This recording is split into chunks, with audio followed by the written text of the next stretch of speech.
for that introduction. Thank you for having me.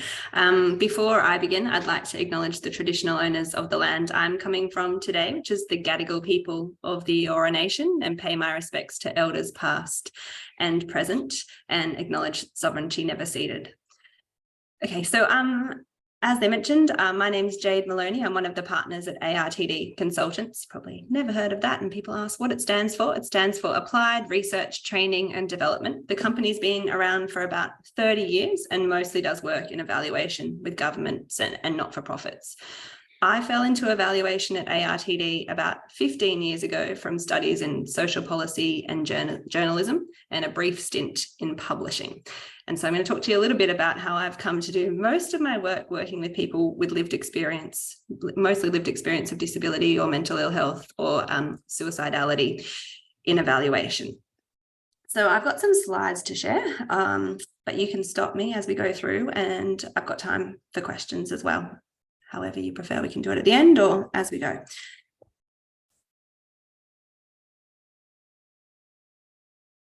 So,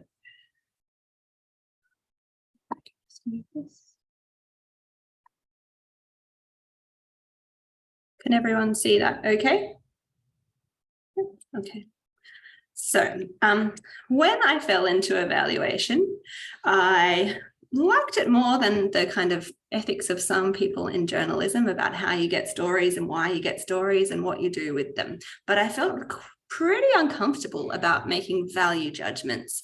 Not because I don't think evaluators should be making value judgments about the programs or initiatives they're looking into. I really think we do. That's our role, and we shouldn't step back from that.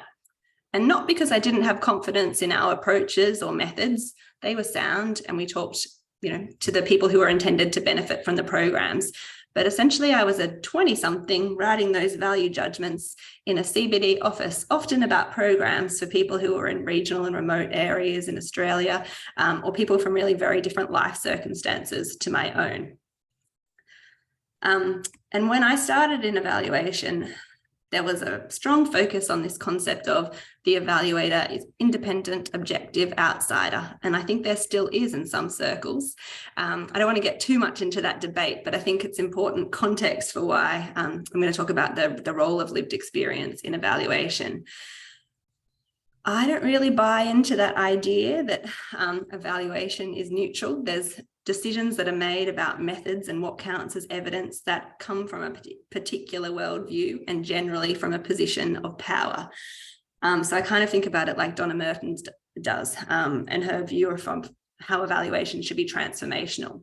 I think, that traditional view of evaluator as independent, objective, outsider boxes people with lived experience and program beneficiaries just into that role, the people who are intended to benefit from the thing that we're looking at, and only participants or data points in an evaluation, and leaves evaluators working within the status quo and existing power dynamics, missing the opportunity to enable transformation and different ways of thinking about things, and sometimes reinforcing kind of negative experiences that people have had with mental health systems or disability systems in particular.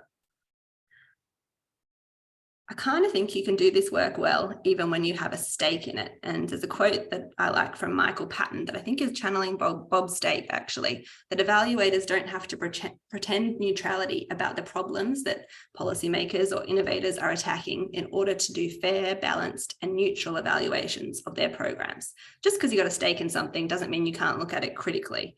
And maybe if you have a stake in it, you're going to be actually more critical of a program because you have more of a stake in whether it works well and how it could work better.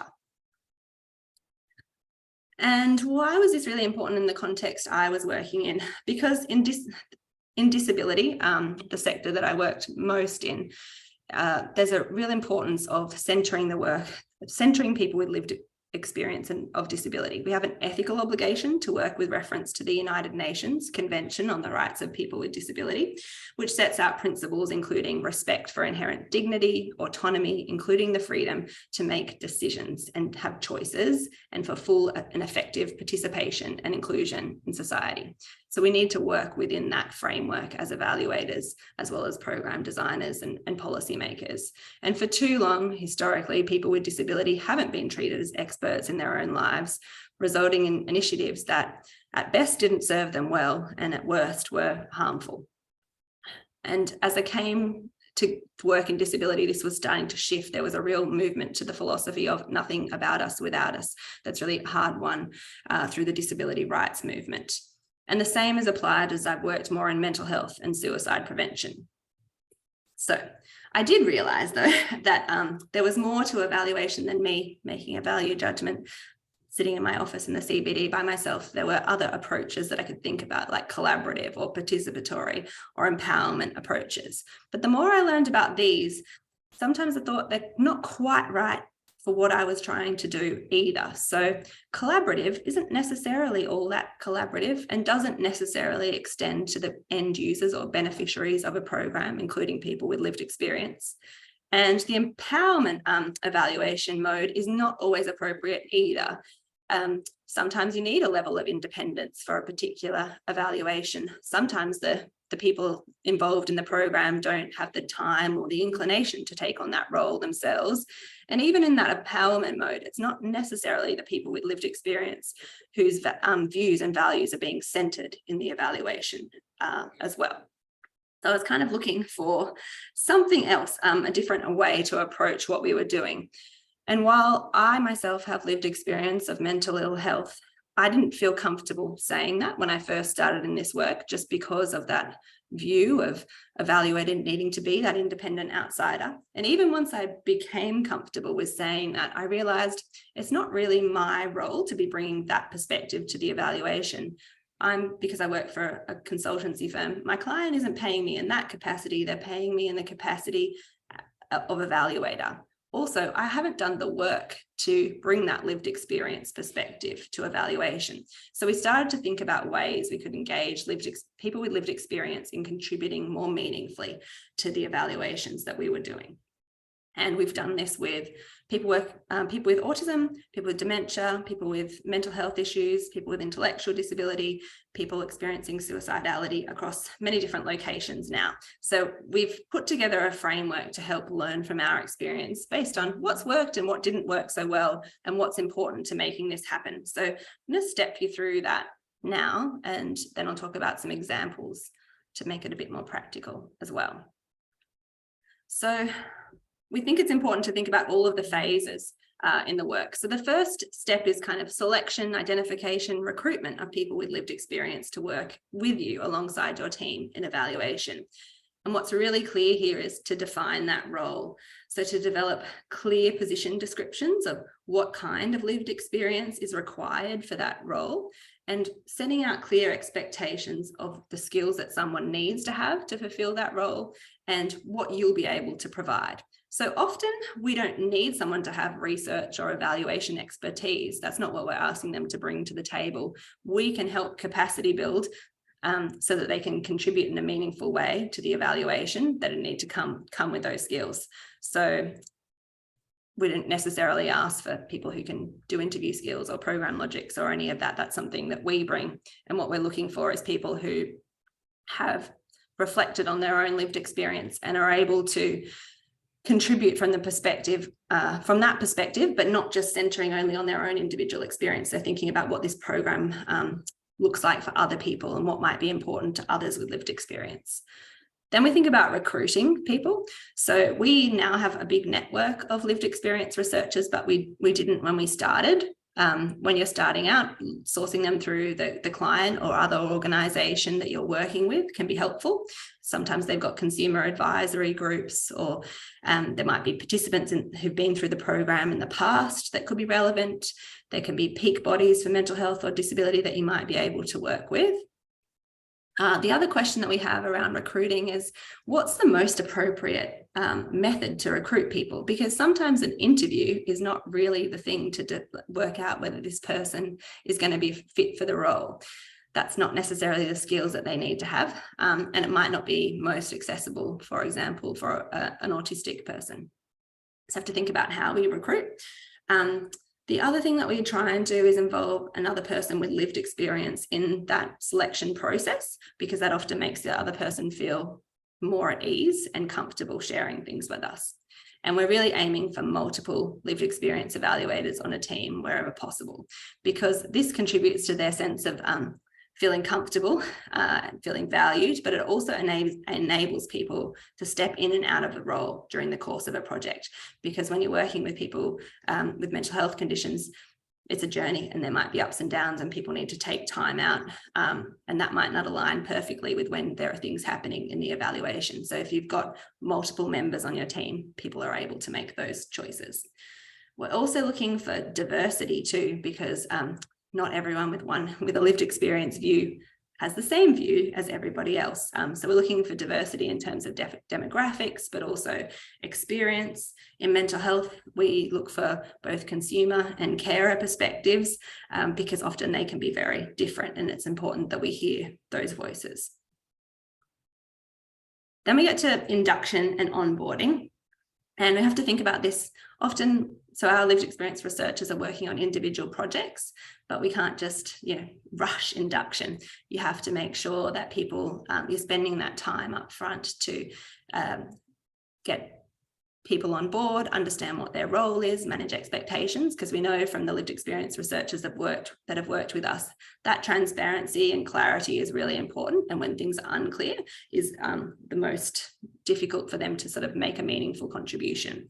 So we've developed something like a welcome pack where we introduce our team. We have a brief explainer of the project. We have their kind of position description. We talk about the training and support that we're going to provide them.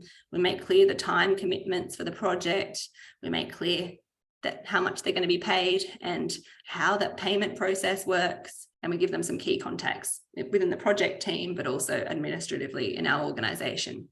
And then we spend time having like an initial meeting, getting to know each other, answering any questions that people have, talking through these things. The other thing that's really important when working with people with lived experience is to understand their different preferences. So might be in the way they want to communicate. Do they want to chat over the phone? Do they prefer an email? Do they want text messages? Also, when are they available? So when can we start scheduling those evaluation activities around different availabilities? So it's a bit like calendar Jenga. What adjustments might people need to contribute to that process? Do they want to work in a workshop environment, or would they prefer to see a draft program logic or some draft interview guides, have some time to reflect and write written comments, depending on what's their preferred mode of communication and their preferred ways of working? We also try to understand what people's particular interests are in and understand which bits of a project that they want to contribute to, because while it's important to have that lived experience perspective across all stages of a project, not everyone will want to be involved across all stages of a project for different reasons. Then we do training and skills building. So it might be in program logic, it might be in facilitation, might be in survey design, might be in analysis, depending on the role that the people are going to take in the project. And the support is ongoing throughout the project. We have internal support and external support. So the internal support is kind of planning ahead and preparing and helping people to prepare before each task. It might be before we run a program logic workshop, giving people a one-pager about what a program logic is and what it's for, or before an interview, kind of explaining who that interviewee is and where that fits within the whole evaluation framework. We do debriefing after interviews or big workshops and have regular team check-ins. I guess because when we do this work, we know that you might sort of think that you're fine, but until you have the conversation with somebody, you don't realize that you're not okay when you're engaging with, sometimes with trauma in particular. And then we have a range of external support. So we have an external employee support service. We have external supervision or mentoring. So it might be lived experience mentoring or something in the subject area that we work in. So earlier this year, one of our teams was working in palliative care, and there was specialist training that we had around that. So it's important to have those supports in place when you're working with people with lived experience, as well as for our own teams. And then we think about those ways of working, which I started to allude to when we talked at the start, when we're onboarding people, asking about their preferences. So we give people opportunities to choose what roles and responsibilities that they want to be involved in based on what skills they have, maybe what goals they have around further employment, if this is someone who hasn't got regular employment, their interests, their time and availability, but also within that parameters of what the project requires. We think differently about collaboration modes that suit individual people and tasks. And we found that it's really important to communicate regularly throughout the entire project, even when not much is happening, like when you're waiting on ethics, because people want to know what's going on. The ethics approvals can really slow things down. So you build all that momentum in the design phase, and then you've got to wait quite a while before something else happens. And that's one struggle we're still working through, how to maintain that sense of team and continuity through that. The other thing that's really important for us to think about is how we manage power dynamics between ourselves and our lived experience researchers. And some of the strategies we have for thinking about this is reinforcing that value of lived experience expertise. So they don't have to be an expert in evaluation. What they're bringing is a valuable contribution to the project. Anticipating some challenges with power dynamics, planning and preparing for that too. So how might you create spaces that enable people to feel confident to contribute? How do you balance like numbers of people with lived experience? So maybe you don't have 17 of your team members and two lived experience researchers, or a big room of people where the number balance isn't quite right. Where we've got advisory committees with other like might be clinicians or staff or providers, think about whether you have lived experience groups separate from those other advisory groups or whether you bring them together. It can be really powerful to bring those groups together because they can see things from the other's perspective and you can bring those differences together. But it can also be very, very challenging. So need to think carefully about the context and the people in the room. And the other thing that we're conscious of is that we have to think about how power can be transformed and transferred, how you can give the people that you're working with the power to make decisions, really where it's appropriate, for example, about, what type of interview modes we're going to use, or whether that's an appropriate question to ask. As researchers, we can be more hesitant, or ethics committees can be more hesitant about who you can talk to when we're talking about people who've experienced suicidality. But actually, people with lived experience are often, they're the experts in their own lives and have their own strategies about managing how they're doing and knowing whether or not they're ready to answer particular questions or ready to contribute. And I think our lived experience researchers often encourage us to ask questions that we might not have, and convince ethics committees to enable us to talk to people that we should be able to, but they might see as risky to be able to talk to. Okay, and so then, each evaluation project, everyone might describe these phases differently, but we're looking at how we can bring lived experience meaningfully to each of those phases. So in the planning, they might advise on a logic model or a theory of change, or just on the outcomes that are meaningful to them. They might advise on that approach to data collection or the data collection tools. And often they've got more creative ideas about data collection, or thinking about the importance of including observations, for example, being in a space where a program is being delivered, to understand the importance of that. So there's one project we're working on that's a suicide prevention initiative. And that's a really important part of understanding how that program works, because one of the initiatives is about providing people with a safe space to go where they feel comfortable to connect with peers. So going to the space, really important. And as I started to mention before, the data collection tools, they can really help us hone those questions. During the data collection phase, our lived experience evaluators might conduct interviews. In some projects, they'll conduct interviews on their own. With some of our co-researchers with intellectual disability, we will jointly conduct interviews with them. We might co-facilitate focus groups. They might observe the workshops. They might help to recruit participants into the evaluation. During the analysis and reporting stage, we've got lived experience team members that contribute to developing coding frameworks and to coding qualitative data.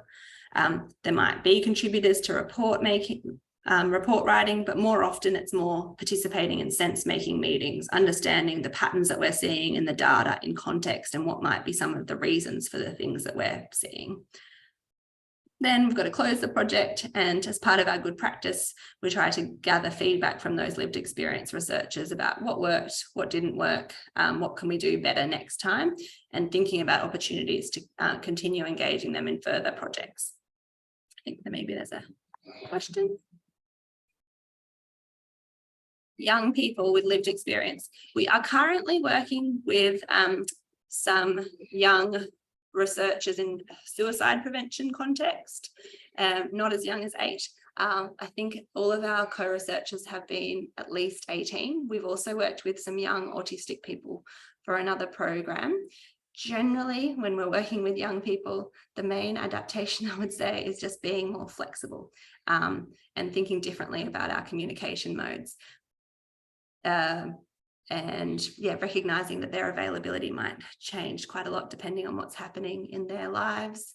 I think with young people, it's also really important that we're not talking in technical jargon, that we're talking about what's meaningful to them. And they've really helped. One of the initiatives, the suicide prevention one, they really ended up doing other things than maybe we were initially scoped to do for the evaluation. So we got some of the services documents and we looked at them, and their intake forms and things like that seemed really inaccessible. And so the young people looked at those forms and rewrote them in more plain English and welcoming language. The other thing that the young people in that project did was, and this might not have thought was the natural task for our young co-researchers, but we looked at like 30 different outcomes tools in the mental health space for young people, validated tools, and basically they didn't really like many of them. So they helped us work out what were actually appropriate outcomes measures that a young person accessing a suicide aftercare service might be interested in providing feedback through. Okay. I think with all of the different groups that we've worked with, it's that flexibility and adaptability that's really important. Okay, so it's not without its challenges, which I've sort of started to allude to, but thought it's useful to bring together, because when you propose these ways of working to a client, it's important you're conscious of the challenges and you've got some strategies to overcome them as well. So the people with lived experience who engage need to be ready. They need to be ready to focus not just from their own lived experience, but from a broader lived experience perspective. And in some cases, in some sectors, there's tools you can provide people to consider whether they're ready. So for example, in our work with suicide prevention, there's an organisation called Roses in the Ocean that has a readiness assessment tool for engaging in suicide prevention from a lived experience perspective. We've adapted that for an evaluation context. It's helpful for people to kind of work through that and those questions. We talked about you might need to build people's evaluation capacity to support their meaningful contribution and manage those power dynamics and challenges that can come up. But we need to be conscious that not everyone who comes and is a lived experience team member wants to do a PhD in evaluation either. So you kind of got to balance how much information you need to provide to enable people to contribute. The other thing that I mentioned is there isn't one lived experience perspective. So consumers and carers in particular in the mental health sector can bring very, very different views, and we need to take care in bringing together those views. So we're not privileging one perspective over the other, and we're sometimes bringing their different perspectives together to arrive at, one question that we might ask. Sometimes actually there's a few different streams of questions that we might need to ask to take account of those different perspectives. The other thing is this takes time. It takes time to recruit and build relationships of trust that enable people to contribute. It's not like you feel comfortable with someone the second that you've met them. Well, some people do, but it doesn't sort of work that way in an evaluation team context. So you got to take the time to get to know each other and kind of get to know whether someone is holding back, and so you can ask them for their contribution, maybe outside of a meeting if you know that you think they've got something to say. You need a budget for it too. Not just to pay the lived experience evaluators, which is very important that you pay them, but to find them, onboard them, train them, support them. It takes extra time at each step of the evaluation to do all of those things. And you need to involve people enough, but also recognize they've got things going on in their own lives. So they probably don't want to be inundated with emails every day about your project, but they need to remain connected to it. Just going to check what's in the chat.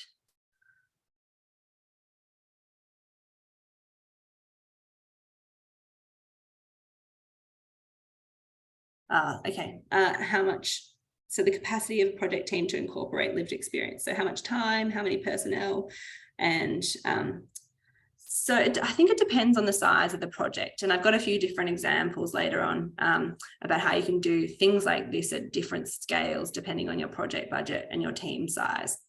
But we had a small team for one project where we were working with young autistic researchers. That was essentially, there was 2 of us in our team and 2 young autistic researchers. They helped us design the logic model for the programs, design interview guides and surveys, collect the data, and synthesize the reporting, probably over about a 6-month period. Then that wasn't full-time. It was a pretty small budget project. So you can do things in a small way. Those young people had just been through a leadership course, and so they were kind of had the confidence already to come to meetings and facilitate and those kind of things. And some of them had some research experience as well. So that made that project more meaningful.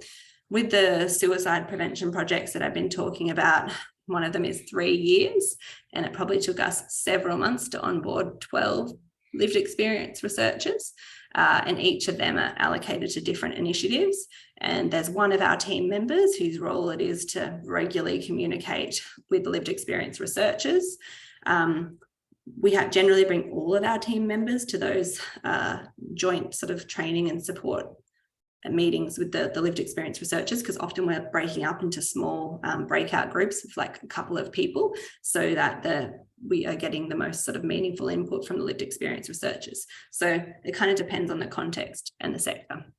And in terms of what we actually pay the lived experience researchers, there's award wages here that we can refer to, but there's also the context of the organisation we're recruiting the people through. So different organisations often already have arrangements for their lived experience researchers or lived experience workers, and sometimes we're working within that framework.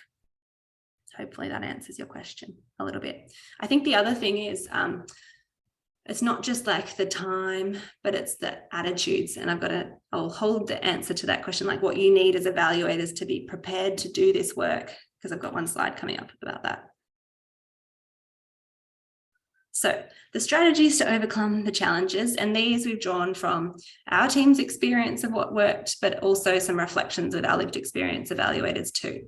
So being clear that they are not expected to be evaluation experts, that their lived experience is what is valued. And you've got to reinforce that over time, because often in a mental health and disability context, there's that history of not being respected as experts in your own lives. Having more than one lived experience team member to bring that diversity of perspectives, to ensure people feel comfortable, and to enable people to step back if they need to and step back in when they're ready. Taking the time to connect and building a sense of team, being clear that you want to be challenged. You may have put forward an evaluation design, because sometimes the best way to work is not building from the ground up together. It's providing people with a draft, depending on their preferences and ways of working and your timeframes. But if you do that, you've got to be clear that you're asking for critique. You might start by critiquing your own work.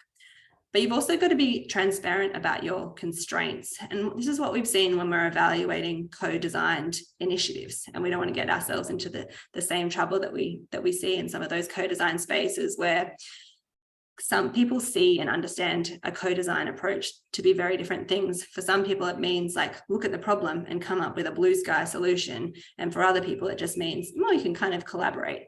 And those misunderstandings sort of reinforce those traditional power dynamics, and also just leave people feeling pretty disheartened, because they've contributed a lot of content, but actually none of it's been taken up because it doesn't fit within the constraints of the government agency, maybe budget constraints, maybe risk management constraints, maybe what's feasible. So we're always trying to be clear about, we want to be challenged, but here's the parameters within which we have to work, which might be set by the client, or might be by the timeframes, or might be set by an ethics committee as well.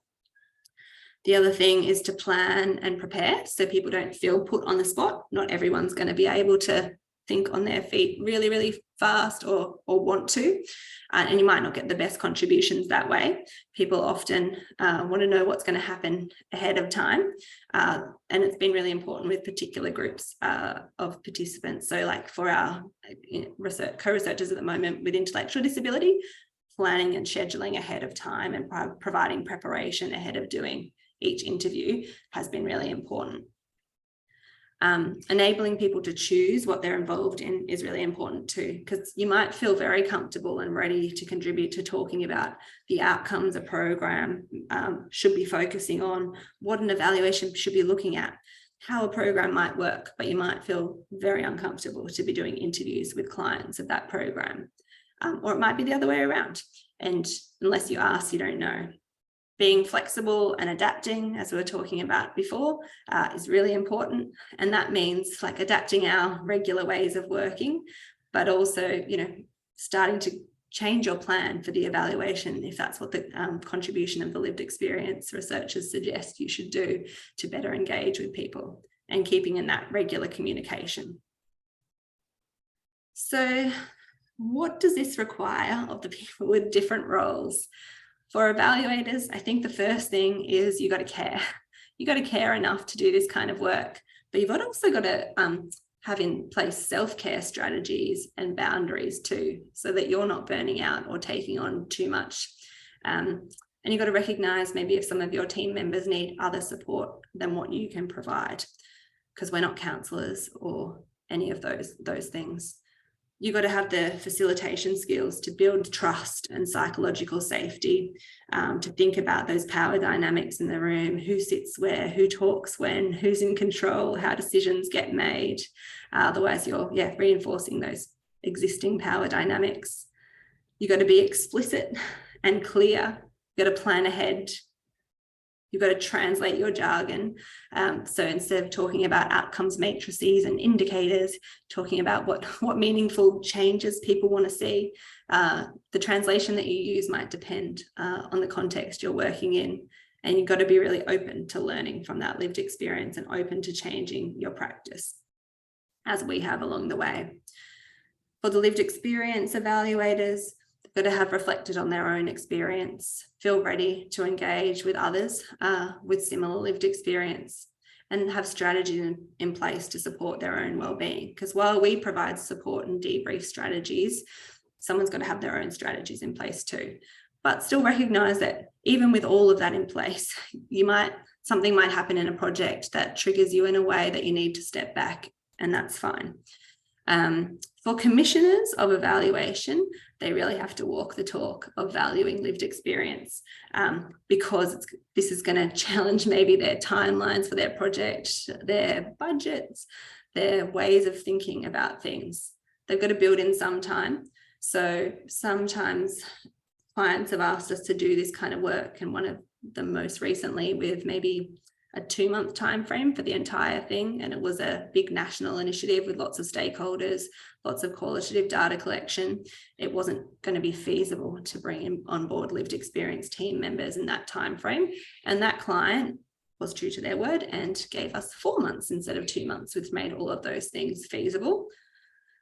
The client's got to have some flexibility to respond to that input, so they can't have really preset ideas about here's how we're going to measure the outcomes of an initiative, and here's exactly all of the methods that you're going to use to collect the data, and here's exactly what that report should look like.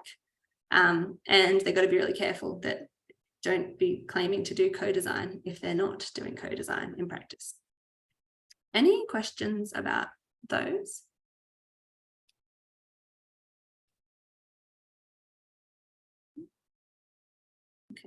Would you like to hear a few examples of different ways we've involved people? Okay, cool. So the examples that I'm going to provide show that it's not always like going to be bringing in lived experience team members to work at every stage with you. Sometimes you've got to scale it to what's possible with the budget and the time frame and what's appropriate for the particular initiative. So if you've got not a lot of time, you might just do some joint sense making of data with the participants in a project to think about what that means in context of the program and in context of their lives. If you've got a bit of a longer time, a bit more of a budget, you might have something like an advisory committee. And here's where you think about, do you have a lived experience advisory committee that's a standalone committee, or do you bring people with lived experience onto an existing evaluation advisory committee? And it might depend on the context, what's appropriate. And then the third one is the embedding lived experience team members across your project. So one of our examples, which I've been alluding to as we've been speaking, is a 3-year evaluation of a diverse suite of suicide prevention initiatives that's statewide in the state that I live in, with various stakeholders. It's a bigger budget evaluation, much longer time frame, looking at design, implementation and outcomes. And so what we've done there is our thinking about building in lived experience at the top levels of governance and through to our team members. So there is an overarching expert advisory committee that includes various academics and clinicians, but also people with lived experience. And so being careful there to think about how you balance those different perspectives. And often we'll have breakout sessions in that group, but it was important to us that lived experience was at a leadership level, not just at a team level, because that advisory group can steer us in different directions about what we're doing in terms of methodology and methods. Then we've got the lived experience researchers in our team, so about 12 of them, and they've been involved in designing logic models, designing the indicators that we collect, designing consent forms, designing interview guides, thinking about adapting surveys. They've been involved in conducting interviews and analysing and coding those interviews, and they're reviewing reports before they're submitted.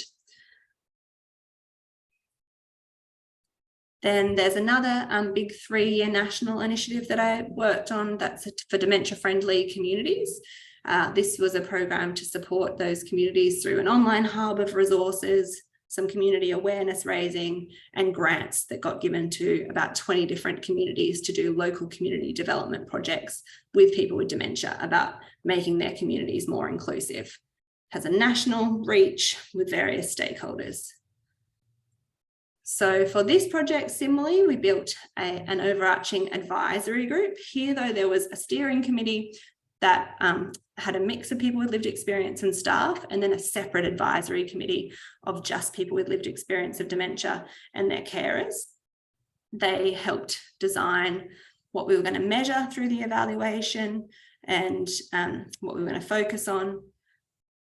And we also had a kind of an empowerment evaluation approach here. So for the community development grants, we helped develop a toolkit for those projects, just a 5-page toolkit where they could engage with people with dementia in evaluating their initiatives.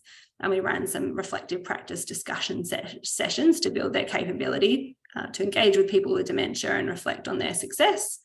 We also developed video case studies with people with dementia, which gave them control over telling their story and about what mattered to them through to their involvement in these projects. And those video case studies were then able to be used as educational tools for other communities who wanted to do this kind of work, but maybe didn't know how to approach it. And then we had synthesis and discussion meetings with those dementia advisory groups to interpret findings before we reported and to think about our recommendations.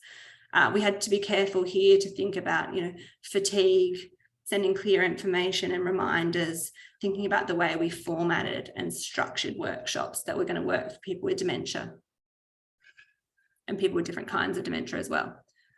Where we had less time was a co-designed consumer education awareness initiative that was delivered through about 5 different organisations, and it had a focus on working with people from culturally and linguistically diverse communities and Aboriginal communities and their families and carers.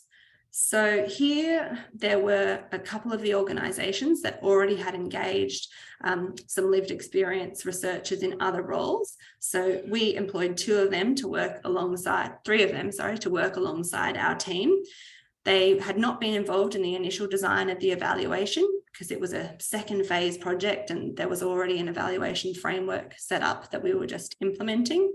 But they were able to help us tweak methods as we were going along and think about how we were going to plan joint workshops of all the co-facilitators, some of whom had disability, the data collection from them. They helped us test focus group guides and workshop questions. They did observe a couple of workshops that were delivered and sort of used a rating tool to talk about what they saw in terms of engagement of people within the workshop and what they noticed about flow and how things were working and whether people were taking in the information. And then we met with them to test and interpret findings. I had to really think for this project because there were people with physical disability, people with intellectual disability, people from diverse language backgrounds, thinking about accessible locations and clear and plain English or easy English documentation, and really being flexible about how we ran things. And I remember one of the workshops, just thinking about the power dynamics, I really wanted the co-researcher to facilitate that workshop because she really wanted that role, and we were sitting around a table, and in the end I kind of sat on the floor and she was clearly leading the group because I was not seen to be that person that was running the show by taking that position. And then we had one other example where you've got almost no time, but you really think it's important to get that perspective. And this was a support service for people with disability, helping them connect to their community. And that organisation that we worked with had already done a lot in terms of listening to the people who were using their service to understand what outcomes they were really looking for and what really mattered, because they'd gone through this process of developing case studies and case stories. So they had a lot of that engagement already and that understanding to inform the evaluation's definition of what outcomes mattered and what about the service mattered. So what we did in the end for this one was just engage people in providing feedback through the data collection process and run a synthesis and reporting workshop with about 10 participants from the program that the service provider was able to bring together at very short notice within a few weeks. And that workshop, we had culturally and linguistically diverse participants. We had people with vision impairment. We had various other things as well. And so it was really important that we thought about the pace of that workshop and the preparation, making sure we weren't just doing things visually on a whiteboard, making sure that there was time for the language interpreters to do that interpretation, and we weren't moving the pace too fast. So those are the kind of examples that I had, and happy to take any questions you have.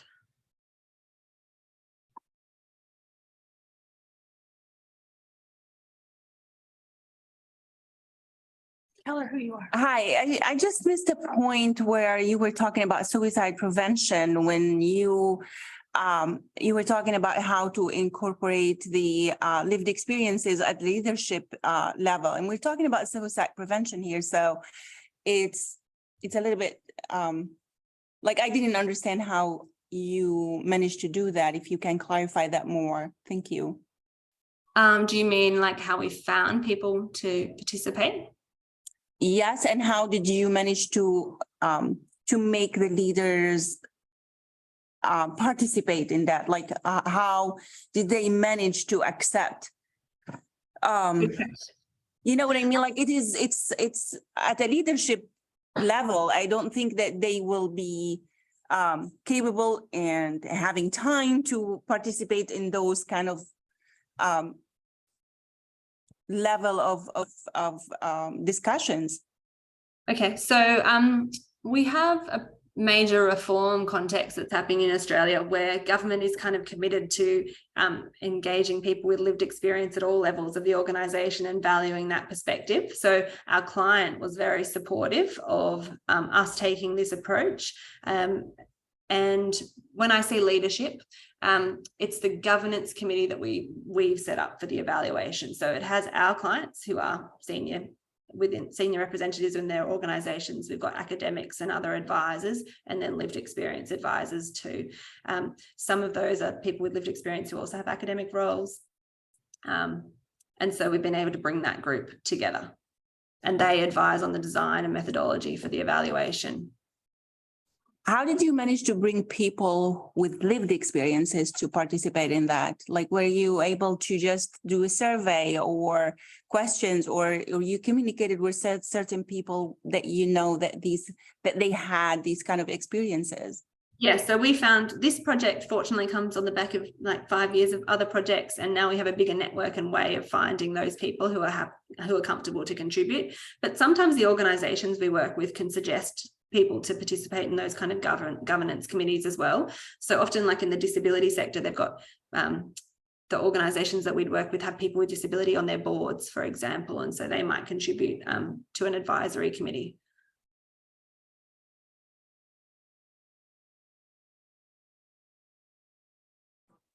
Hi, this is Lori in the room.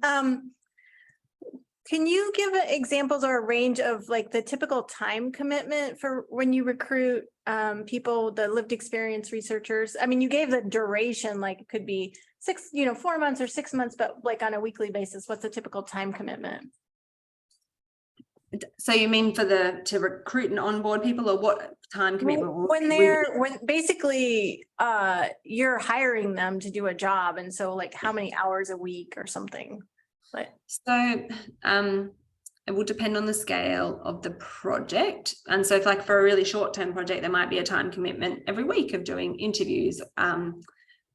Whereas for some of these big longer term, like the suicide prevention projects, there was quite like a time commitment for a few hours a week during the design phase. And that kind of fit with people who had other casual roles that they were doing, because often people in those lived experience roles at the moment are still doing like holding multiple casual roles. And then some of the team members have taken on more during the data collection phase. But because engagement of people who are participants in suicide prevention initiatives is pretty hard, it often takes a while for those interviews to come along. So there might only be a few interviews every week. Where we've struggled more to integrate like lived experience researchers in our team is where like we're working with an organisation at the moment that has a set requirement because of the way they've employed their researchers, that they must work in a certain block of time for a certain number of hours on a certain day of the week, which is really hard to balance with people who want to do interviews with you available for that certain part of the week. So we're kind of going through that challenge at the moment.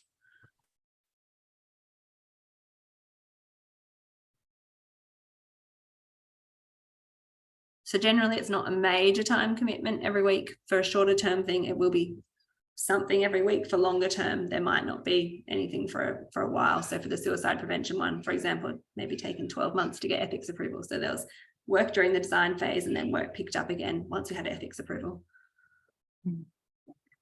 A follow-up question to that. So you mentioned early on, like it's not your intention to turn them all into, evaluators or send them into doctoral programs or whatever. But have you observed this experience kind of getting them interested in this area and having them pursue, education or work that is, that's sort of inspired by the work they did with you? Some of the people work more in lived experience roles in organizations. Some of them have taken on those roles since like peer worker type roles since working with us. One of the young people that's worked with us has gone on to run programs and engage in like doing evaluations of those programs. But so far, I don't know that anyone's become an evaluator.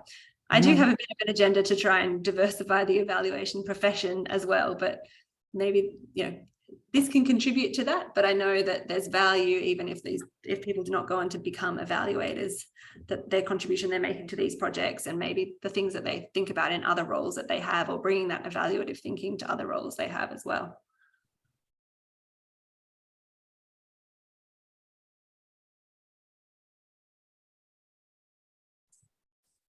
I just wanted to point out that there is a question in the chat that I don't think was addressed from Jacinta Patterson. I don't know if she wants to weigh in to read that, or just want to make sure that didn't get missed. Oh, what strategies? This is a hard question. What strategies do we use to support commissioning agencies through the anxiety of ceding power to people with lived experience, especially when it creates uncertainty? Senior leaders can think they want co-design. until it becomes clear that some decision-making power sits outside of their control. Ooh, that is very hard. I don't know that we have all of the answers here. I think it helps that we're working in contexts where there are those kind of directives at a policy level about the valuing lived experience. There was one project that we did recently that was a lived experience workforce survey. And we had an advisory committee with people with lived experience. And then we had our lived experience researchers. And essentially their initial time frame was something like designing this survey from scratch, really thinking, well, 2 surveys, one of organizations, one of the lived experience workforce from scratch in maybe less than 6 weeks. It ended up taking maybe 6 months, but we just had a client who knew that they needed to listen to those voices of their advisory committee, because the voices were so strong alongside ours saying, you got to take the time to do this well. And they were able to convince their leadership in their organization to slow the pace down. And I think that that organization will do things like that again, because they saw the value of having slowed that down, because the survey got, I don't know, it must have been like, it's hard to estimate exactly the response rates because there's not great data on that workforce, but probably like an 80 to 90% response rate from the sector, which was nothing that we thought would be possible because of that slowed down process of engaging people around the table. So I think sometimes having had some wins on the board can convince people, to take that time and see the value in it.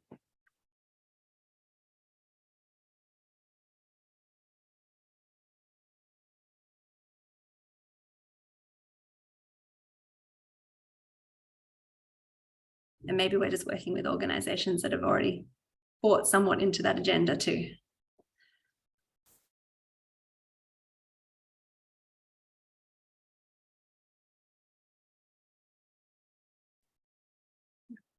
Yeah, so if you have a question, we have some 3 minutes left. You can unmute yourself and ask the question. Or even if it's a contribution you want to make, you can unmute yourself and contribute.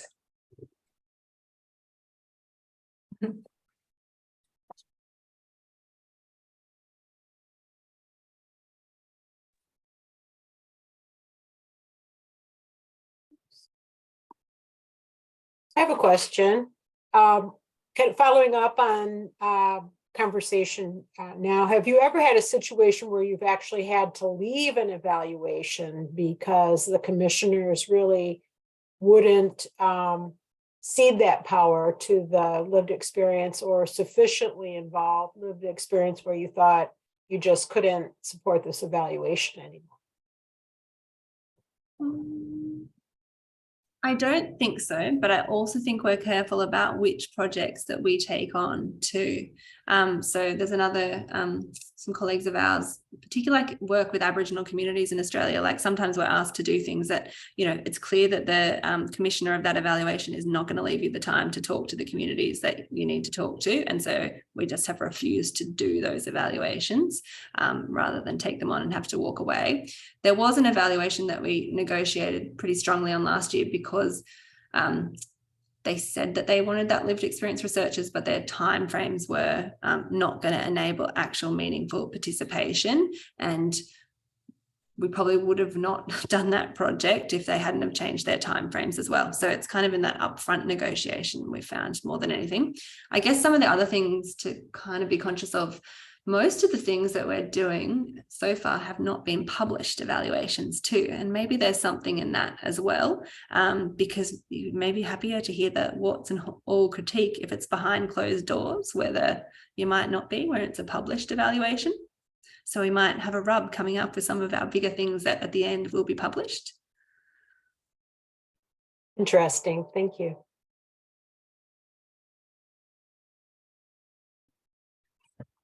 Yeah, so thank you for joining us, Jade, and we really appreciate your time, and thank you everybody for participating in today's section.